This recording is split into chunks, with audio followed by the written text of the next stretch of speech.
Good morning and welcome to Rise and 9. It is Wednesday, November 5th. I'm Jackie Kennan. And I'm Kristin Rogers. We're happy to be joining you again. This is our third day of this new streaming show. It's been really fun so far. Yeah, and if you're joining us for the first time, we're just chit-chatting about today's top stories and a little more of a different format than you'd find on a regular newscast. Exactly, and of course we're coming off of Election Day yesterday. It's interesting working the morning shift coming off of an election day. Worked so many election days where I was a reporter working, and it's a very different environment in the newsroom on Election Day. Yeah, in the morning it is very different.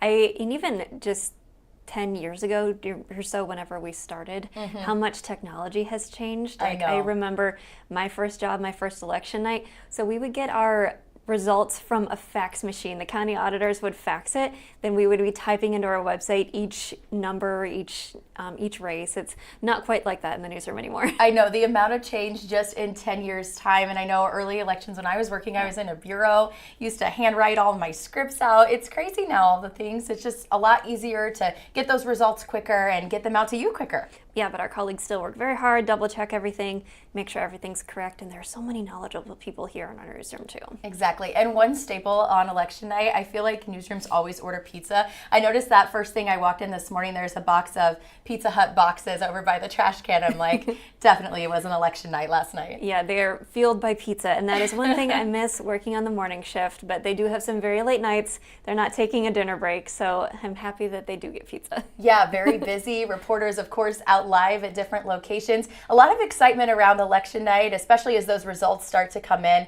and everybody did a really great job last night. Right, and we can go ahead and get into some of those election results if just to break those down a little bit. Of course, some of the biggest one we were watching, there were 41 school bonds across the state, many of them right here in eastern Iowa. Yeah, of course, one of the biggest ones, that $117 million school bond referendum for the Cedar Rapids Community School District, that did fail, got 59.3%, needed a 60% threshold in order to pass, so just barely failed. A big contrast from what we just saw in 2023 when the Cedar Rapids School District tried to pass a $220 million bond, and that bond failed big time. Yeah, it's something they've been working on for months, but probably years, really. I mean, you remember seeing them at the farmers market, getting enough signatures to just be on the ballot this summer.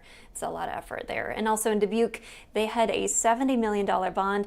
That one also did not pass. That one failed, just 3% shy of that 60% majority needed. Of course, it's not a simple majority. So while, over 50% of people voted for it, did not meet that threshold. Yeah, and really interesting there, it would have gone from 3 middle schools to 2 while building a new building. Now that the bond failed, they say they still will close Jefferson Middle School, taking them from 3 middle schools down to 2. Just, of course, will not be building that new middle school now that that bond did not pass. Yeah, something that those schools will have to be talking about today in the coming days of what they're going to do instead. And then there were also other local races, race for mayor in Dubuque. Mayor Brad Kavanaugh fended off his challenger, Jason Davis, so he earned re-election. Yeah, and some runoff elections that'll be really interesting. 3 different runoff elections will be happening in Black Hawk County. So voters in Black Hawk County can plan on going back to the polls next month to have their voices heard on who should win these runoffs. And of course, all these election results are unofficial.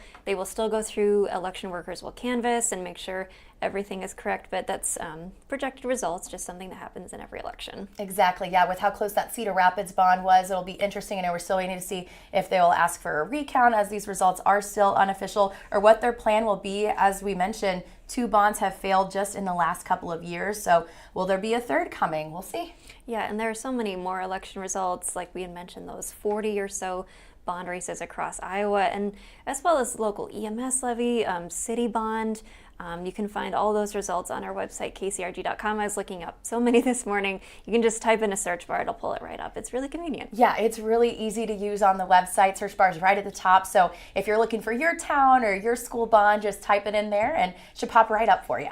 Yeah, always interesting to have election day in the newsroom and get those results out to everyone. Absolutely, yeah. And luckily yesterday was such a nice election day. Always makes it easier getting out to the polls if you aren't freezing or fighting rain. Just a beautiful day yesterday. Yeah, I went to my polling place. It was gorgeous after I went to the Bark Park, got my voted sticker, And it was not many people out voting, but that's typically what you'll have in local elections. It seems like more people do want to participate in those bigger presidential elections. Yeah, absolutely. And obviously it depends on where you live. Some cities maybe had some bigger races going on, maybe saw a little bit more of a turnout. But yeah, at least the weather was nice for getting out there for anybody who did go out and vote yesterday. Yeah, like I said, I went to the Bark Park yesterday. Walt needed to go run around a little bit. He had a good time. We were there for around an hour. He played with lots of other dogs.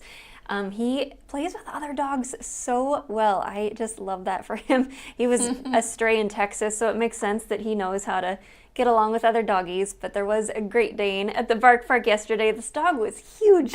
Like, I'm used to smaller terriers. I had a rat terrier growing up and a Jack Russell mix, all rescues.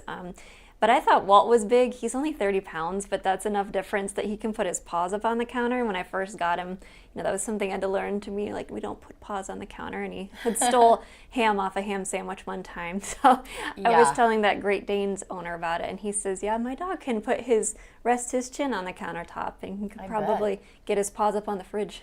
Yeah, it makes it harder to hide food. That would be a big difference, going from a smaller dog that maybe couldn't reach, and then all of a sudden you're like, I gotta hide my sandwich now. That lunch meat's gonna get stolen off. And you mentioned that Great Dane. It seemed like a nice one. Yeah, they played a lot, and Walt just looks so small compared to him. It's all relative what you're used to, right? Yeah, it was more dogs and their owners than I was expecting for a Tuesday, but it was such a beautiful day. It was, yeah. I got out with the kids yesterday afternoon. We did a walk. So we'll usually do it where my son, who's 5, he'll scooter. And then my daughter rides in the stroller. She's 2. And so we kind of trail him on his scooter. Well, she was very upset yesterday because we have a few different book drops in our neighborhood, and those little libraries, the little free libraries. Yeah, my kids love them. So we'll bounce around, we'll take walks. Sometimes we'll walk further to get to the other one. Well, she always wants the Frozen book. The Frozen book that is in there that has Elsa and Anna, these princesses from Disney. And we had a book that was animals instead of Elsa in the stroller.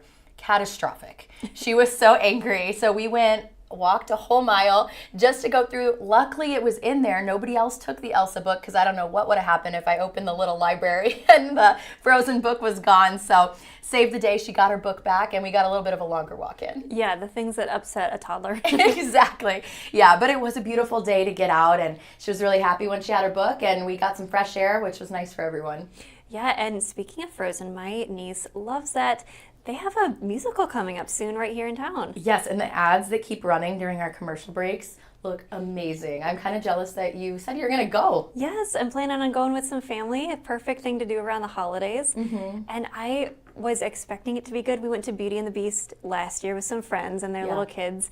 But then I saw some pictures just a couple weeks ago, and in the ads too. Like, I was expecting the beautiful dresses. They're so gorgeous. Yeah, the costuming looks so legit. It looks awesome. Yeah. And the music that you hear in those ads, like I mentioned, just incredible, the quality of talent. Yeah, and that's from right here in our community. That's not a touring company. That's a community theater production, right? Yeah, I was really impressed seeing Beauty and the Beast last year too. I did go to that. And it was really cool too how they made those so kid-friendly. They were passing out like the Beauty and the Beast roses. I got a little tiara I took home to my daughter. So I love that they make those really family-friendly too.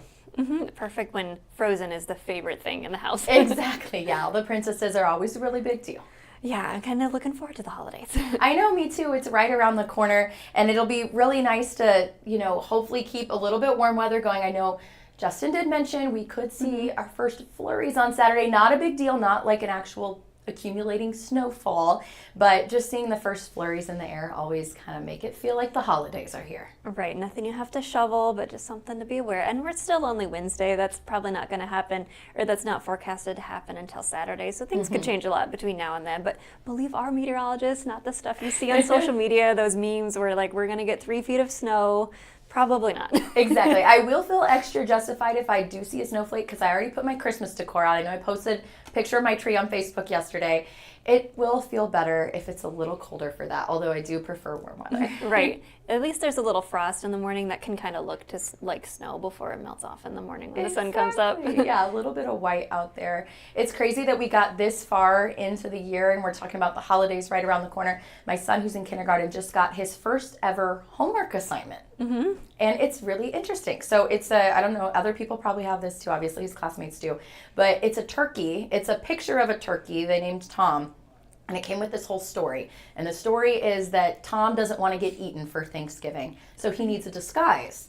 So the task is to disguise this turkey so that it doesn't look like a turkey, but it does note, don't disguise it as a food or it'll get eaten anyway. And I'm not very crafty. So I'm talking to my husband last night. I'm like, how are we going to help him disguise this turkey so that it doesn't look like a turkey? It's not food. Neither of us have any art ability.